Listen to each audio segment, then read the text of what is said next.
Hi guys, Arthur here from Homeowner DIY. Guys, this is your quick tip of the week. So what we see here is two different types of roofing sealant. This is Black Knight brand sealant. It's basically a black tar.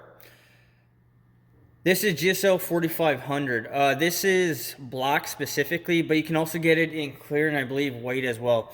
So starting with our black tar type sealant, this you can find in big box stores. The GSL 4500 you can't.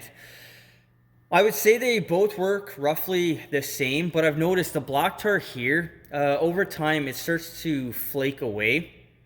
They both say that it can be used on dry or wet conditions. I would suggest dry conditions. If you have to do it in wet, you can, but it doesn't stick all that well. They're both very messy, but I think performance-wise, the GSL on the right just works better. So with their GSL 4500, this you cannot buy at the big box store. You have to go to a roofing supplier. Now, it says it's for EPDM, which is a rubber membrane. That is how I actually found this stuff.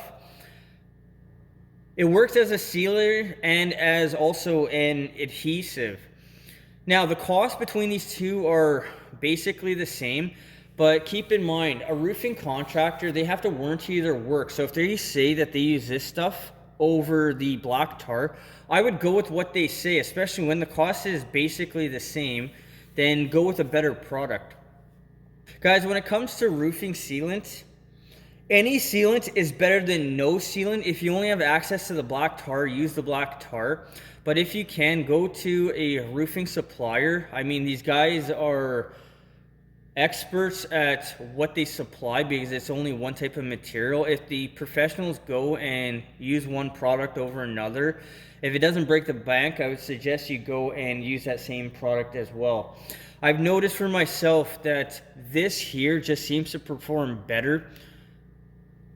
But besides that, roofing professionals have said to use this stuff here over the black tar on the left, and I'm going to go with what the professionals say. Guys, that's your quick tip of the week.